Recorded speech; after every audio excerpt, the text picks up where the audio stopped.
And now, the Molle Mystery Theater, presented by Molle. Molle, the heavier brushless shaving cream for heavy beards.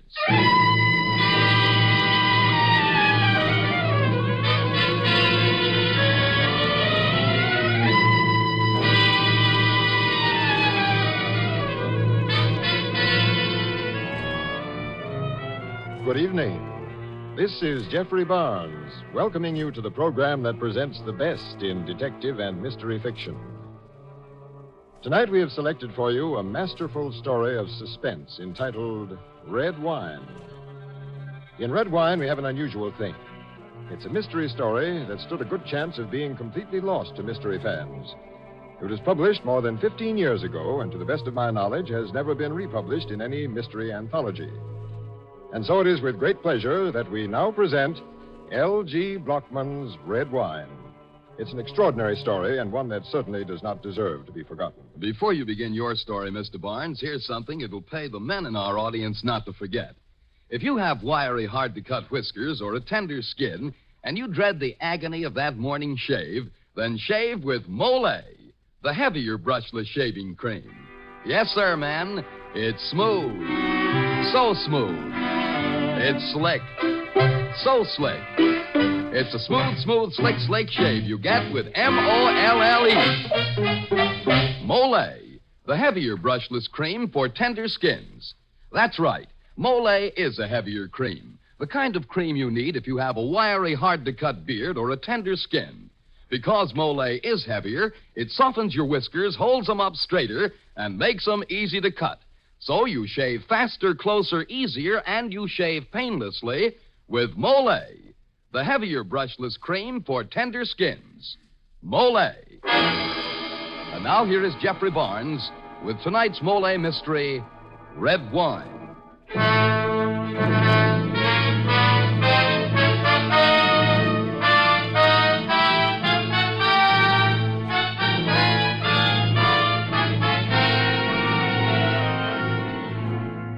This happened at Bohar Plantation, down in the valley of the Amazon. And the men who grow rubber in the jungle will vouch for the story, and they tell it nights in the bars of Maracas. And they say that it had to do with 3 who were hunted, and the 4th the hunter. 4 in all, they say, and the bitter ending in a bottle of red wine.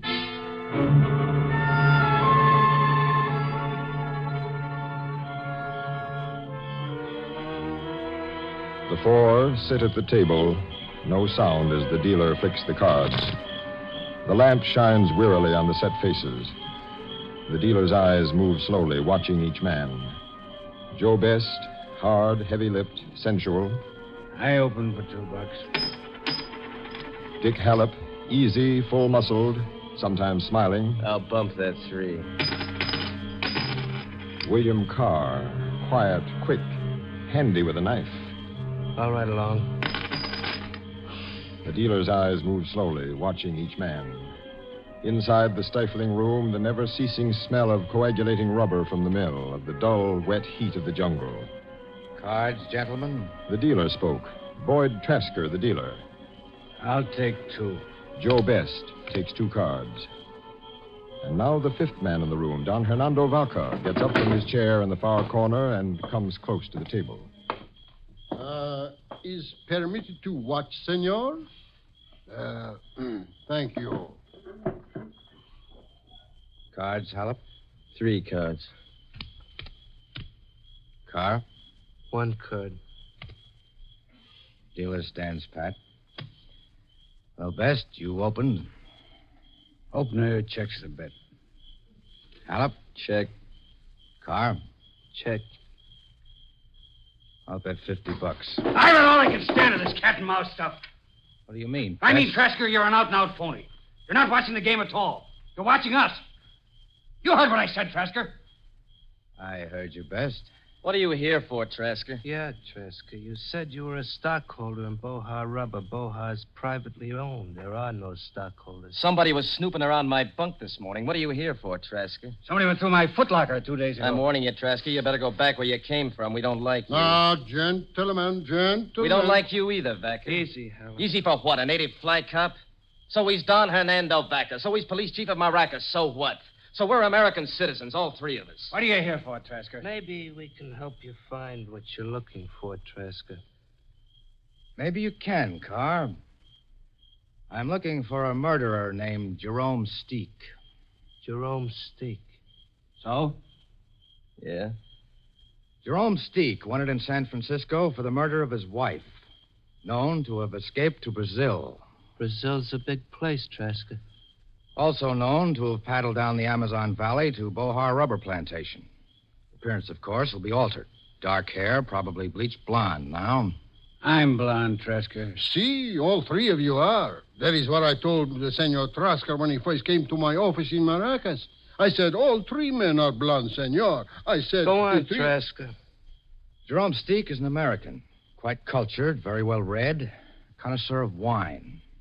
Fond of horse racing, women, good clothes. Also a heavy gambler. So that's why you arranged this poker game, to see how we bet. Jerome Steek is also very clever. He's a good actor. He's capable of concealing his breeding, of passing himself off as a ship's engineer, say, or a stevedore. Field hand. Or... I'm a ship's engineer. You want to see my papers? I don't want anything, Hallop, except... Except what? Except to admit I've made a mistake. Okay. Yeah, that's better. Don Hernando, I apologize. I should have listened to you. I told you it was a wild goose chase. I had to see for myself. Well, have you? Yes, it's quite obvious that none of you is Jerome Steek. So when the launch comes up the river again, I'll take it and return to the United States. The launch won't be here for a week. That's unfortunate, Best. You'll have to put up with me until then. A week is a long time, Trasker. 4 guys could get on each other's nerves in a week. We'll have to take a chance on that, Carr. My nerves are pretty good.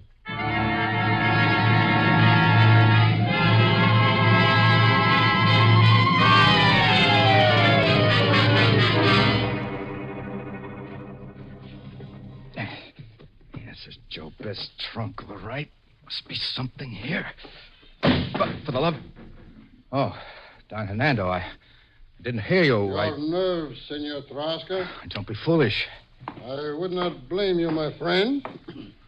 Coming here to the bunkhouse and snooping. This is an unwise thing you do. If that Joe Best saw you going through his trunk. Senor Trasker, please, come away from here. I have heard the men talk.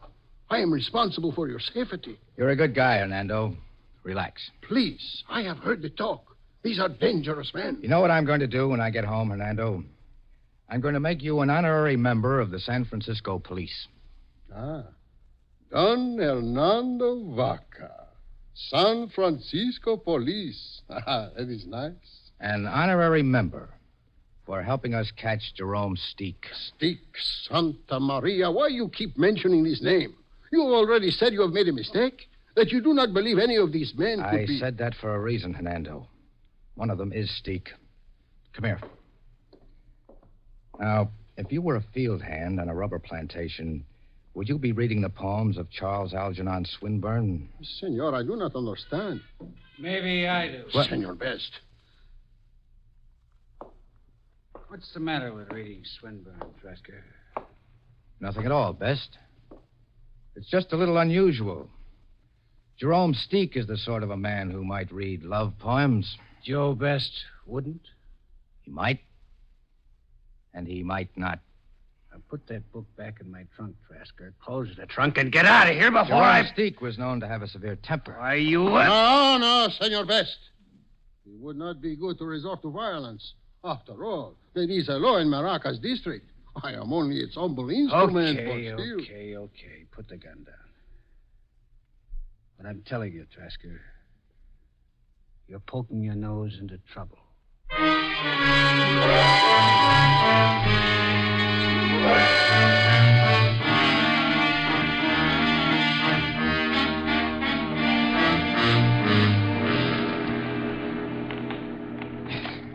Carr seems to have enough bottles hanging around here. Looking for something, Mr. Trasker? What? Oh, hello, Carr. I cut myself. I was told there was some peroxide in this first aid cabinet. Funny they told you to come all the way down to my shack for peroxide. Is it? I think so. They have iodine up at the main office. Is that so? Yeah. Iodine's much better for cuts, particularly little scratches like that. Thanks, Carr. I'll remember that. I would if I were you, Trasker. You can't be too careful. That's right. Especially when your bottle labeled machine oil contains peroxide. Might fool people. Meaning? Nothing important. I was just thinking peroxide is bad for the hair. Tends to bleach it. Does it really? That's what they say. Trasker, you lied to us the other day. That apology of yours was a stall. You still think one of us is this Jerome Steak? Could be, Carr. I've got 5 days to find out. Yeah, Trasker, you've got 5 days. If you live that long.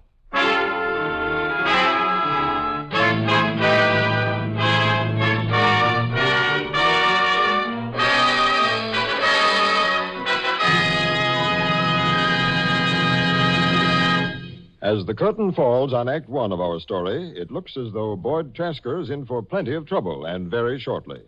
The chances are Mr. Trasker would much rather be back in San Francisco right now than risking his life in the Brazilian jungle. Well, Mr. Barnes, I don't know about Mr. Trasker, but I do know this.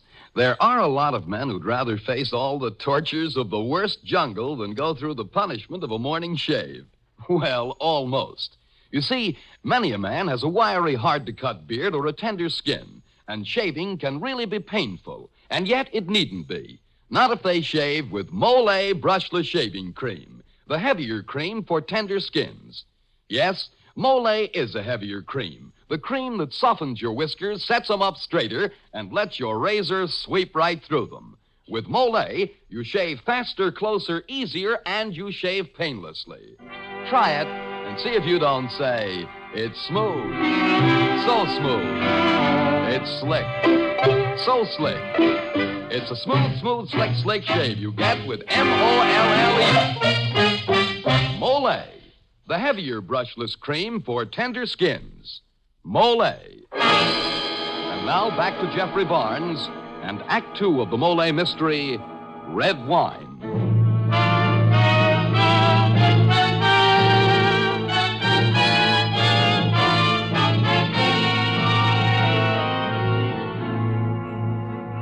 Boyd Trasker, San Francisco detective, is on a rubber plantation in the jungles of the Amazon looking for a murderer named Jerome Steak. He is convinced that one of the Americans there is the murderer. When he challenges the 3 men, each denies he is Jerome Steak.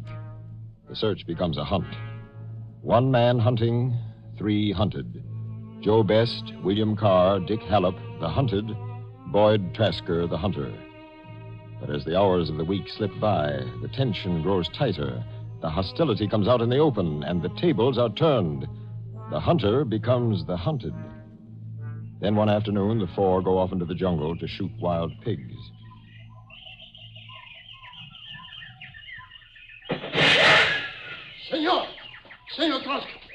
Senor Trasker, you are all right. Where did you come from, Hernando? You are all right. I told you not to worry about me. I could not help it. I had to come when I heard you had agreed to go pig hunting with those men. I can take care of myself. But such unnecessary risks. In this jungle, anything What would you happen. want me to do? They came to me this morning, all 3 of them, and said they always hunt pig on a day off, and would I like to come along? But it would be so easy. A hunting accident. Ping. Everybody is so sorry. And you are dead. Yes, I'm expecting it any minute. What? The hunting accident. One of those men out there on the brush is Steak. I feel certain of it. He already has 1 murder to his credit, and I'm going to find out if he has nerve enough to try a second. Senor You Trasker. see that little rise of ground ahead? See. They gave me that as my post when a pig is sighted. Now, Carr is somewhere to the left.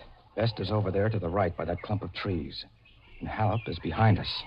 Now, when... Here he comes! Stand ready, Trasker! Please, do not go to your post, Senor Trasker. I don't intend to. Huh? But my sun helmet is going. My sun helmet will show just above the bushes in the spot where I'm supposed to be. Oh, wait. I am coming with you. Here it comes! Please, Senor Trasker, Get please. down, Fernando, and stay down. This is your post right here. Yes. Trasker! Pig coming your way! Here goes. Senor. Boyd Traska's helmet showing just above the bushes. No one would... Traska's helmet, gentlemen. There's Jerome Steek watching. Well, this will prove nothing. You'll see. Now watch. Santa Maria. Yeah, didn't take him long, did it? Clean through the helmet. Mother of heaven. Clean through the helmet. And the direction indicated, clear as a weather vane. It came from behind us. Behind? Senor Halep is behind. Halep was behind us, but Carr and Best could have dropped back. It could have been any one of them. But it was one of them. What do you say now, Don Hernando? What do I say now? I say you are right, senor. One of these three men is the murderer, Jerome Steek.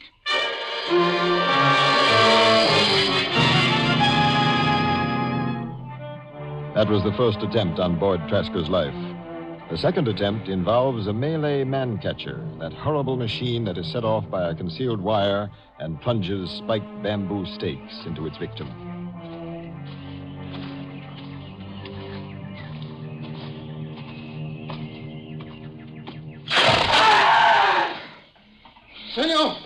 Senor Traska. Senor Traska.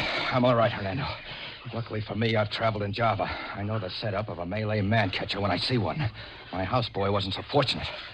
Oh, poor Manuel. Those bamboo stakes pierced right through.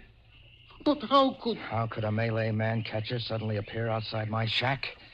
Jerome Steek lived many years in Java. He could answer that.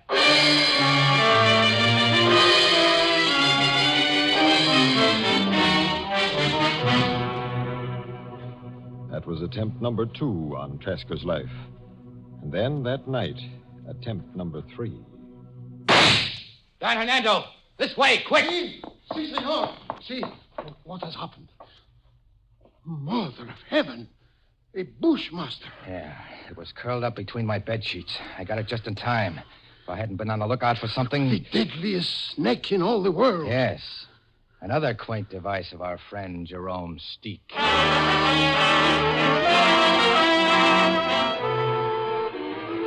The hunter has become the hunted, and both are working against time. 1 day left. Senor, I cannot stand much more of this. You won't have to, Hernando. It has been Steek's life or mine. Now it's going to be Steek's. You are sure? The river launch arrives tomorrow. I know, but I still haven't played my trump card. Your trump? Yes, Hernando. In North America, we call it our ace in the hole.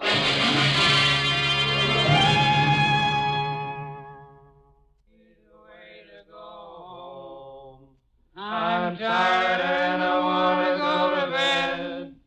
I had a little drink about an hour. Mind if I come in, gentlemen? And it's gone. What are you doing here, Trasker? This is a private party. I don't expect to stay, Best. Good. Amen. I came to extend an invitation. Yeah? How far you'd get with any of your invitations, Trasker? Will you listen or not? If it'll help get you out of here any faster, go ahead, spill it. Tomorrow, I'm leaving Bohar for good. Good. Great. Best news of But I'd like to leave with no hard feelings, if you let me. Boys, I want to throw a party for you. We're having a party. A real party, on board the steamer before I sail. I know the skipper of the Salvador, and the skipper knows food. He has a top-notch wine cellar aboard, specializes in Chateau Malheur. He also has a fine Chinese cook. Now, what do you say? The devil with you and your party. Now, wait a minute, fellas. Wait a minute. We don't like Trasker, and we've made no bones about it. But I think we should take him up on this offer. After all, good food and wine don't turn up around here every day. I'll eat your chow, Trasker. Thanks, Halep. And you, Carr? If it's okay with Halep, it's okay with me. That leaves you, Best. Well, I won't like you any better, Trasker, but count me in. Thank you, gentlemen. You'll come on the launch with me? No, we'll paddle down the river ourselves. As you like. Well, good night. I'll see you on the steamer tomorrow. I have an idea. It'll be a party you'll never forget.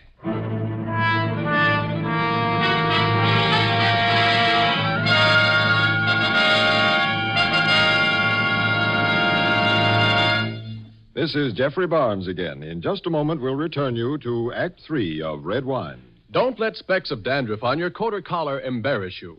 Do what thousands are doing for relief from this social and business handicap. Use Double Danderine. You'll quickly discover that Double Danderine is unlike so many hair preparations available today, preparations that really do no more to fight a common type of dandruff than plain water does. That is, they simply remove loose dandruff. Double Danderine, you see, actually combats this dandruff by killing on contact the germs that many outstanding authorities contend are a cause. I repeat, it actually kills them on contact. Now, the amazing effectiveness of Double Danderine is due to a special ingredient called Alzan, an active antiseptic so remarkably efficient that many hospitals use it. And among hair preparations, Double Danderine and Double Danderine alone has it. So try Double Danderine and see if you don't agree that most ordinary hair preparations can't compare with its dandruff-combating effectiveness. If you're not satisfied, return the empty bottle and get your money back. Buy Double Danderine at your druggist's.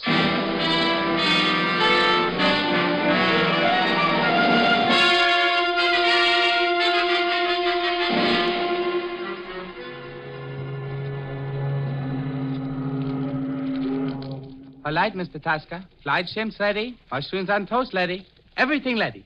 You taste? No, Yang, everything smells perfect. That's proof enough for me. You agree, Don Hernando? See, as the Chinese say, Ho Yang is number one cook. My guests have arrived? They are waiting in the ship's salon. Let's go, then. Everything is all ready. Now, don't forget, you bring in the ice cubes when I call for you. See, I will bring them. I will remember. It's all planned. Good.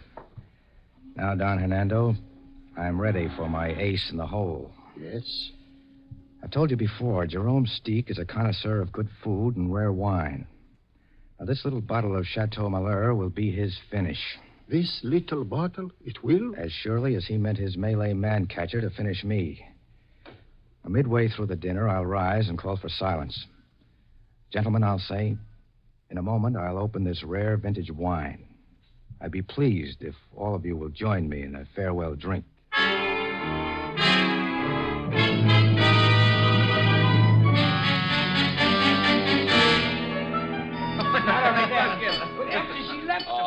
I was standing out in Oh, you're having a good time, boys? Fine. Good. Now, may I have your attention for just a moment? Gentlemen, please. Gentlemen, in a moment, I'll open this rare vintage wine. I'll be pleased if all of you will join me in a farewell drink. Why not? Pour it out. Oh, might as well go the limit. This wine is Chateau Malheur, 1911. Pour it out. Never mind the buildup. The vineyards produce real nectar that year. Let's drink and not talk. Okay, Best. Here she comes. The bouquet. I'll pass the bottle around, just have a whiff of it. Here, Best. Smell it. Smells okay. Here, Card. Take a sniff. Make the man happy. Ah, look, Trasker, I prefer drinking some. As you say. Your glasses, gentlemen? Now we're getting somewhere. Pass them down, Bess. All right. It's precious stuff. You'll taste no other like it. Glass for Joe Best. One for Dick Hallop. And one for William Carr. Well, let's hope it tastes as good as you've tried to make it sound. It will, Hallop, I assure you. Don Hernando. Don Hernando, what's he doing here? He was with me in the launch. Don Hernando. Oh, coming, Senor Trasker, coming. You have the ice pail? See, right here. Ice pail. Yes, Hallop. Look, are we going to drink this wine or not? We're going to drink it, Carr. We just remove the cover from the pail and drop a cube of ice into each glass. It'll add to the refreshment. Oh, that's all right, huh? It's all right. This guy's not so bad. One cube for Joe Best. Can't wait to have it. One cube for Dick Hallop. Nice party. And one cube for William Carr. Hey, you're not going to put ice in my Chateau Malheur. Hey, what's the matter, Carr? Why not, Carr? Well, any fool knows it. Yes, Carr? Well, I mean, everyone knows that Chateau Malheur's drunk at room temperature. Everyone does? I don't think so, Carr. I think that is something only Jerome Steak would know. William Carr, or if you prefer Jerome Steak, I arrest you for the murder of your wife.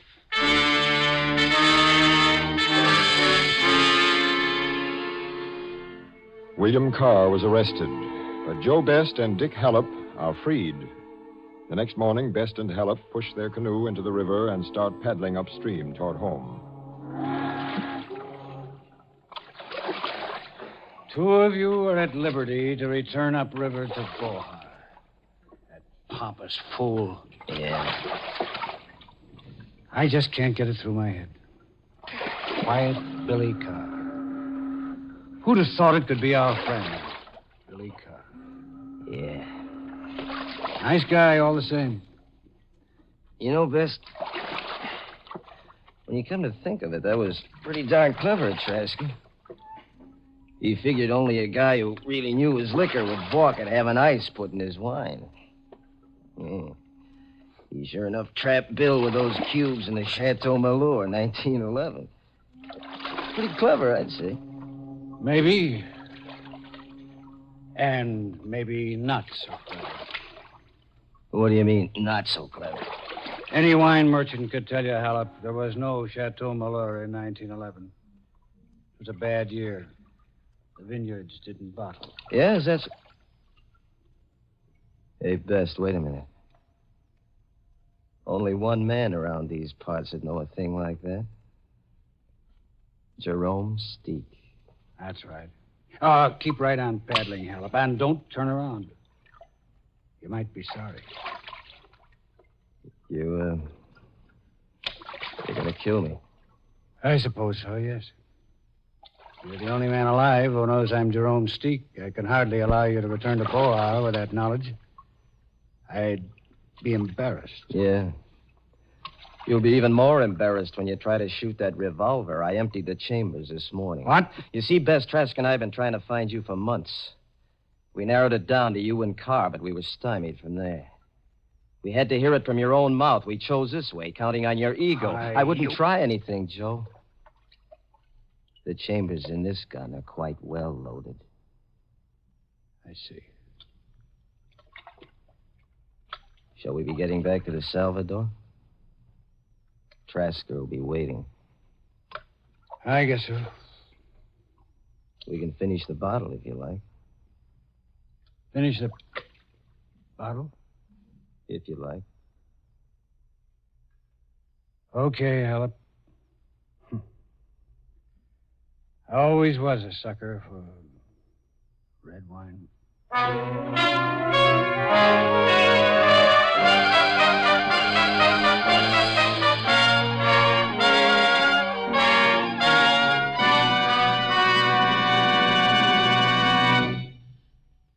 Now, this is Geoffrey Barnes again, inviting you to be with us next week when we present a comedy mystery by Joseph Ruskell entitled The Case of the Missing Mind. You'll meet a delightful little Broadway wise guy named Kenny, who has one of the most mad, exciting, hilarious experiences on record when he meets a strange mystic named Aladdin. So join us next week to meet two wonderful characters in The Case of the Missing Mind.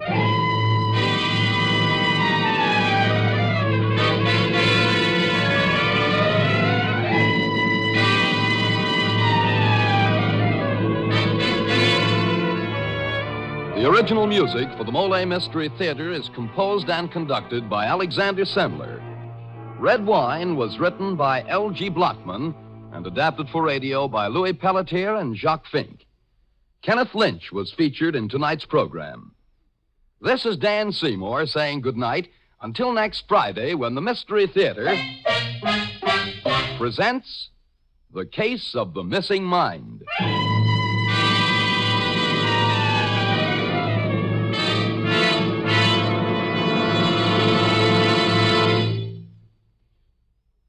Tonight's Mystery Theater presentation came to you from New York's Radio City. This is NBC, the national broadcasting company.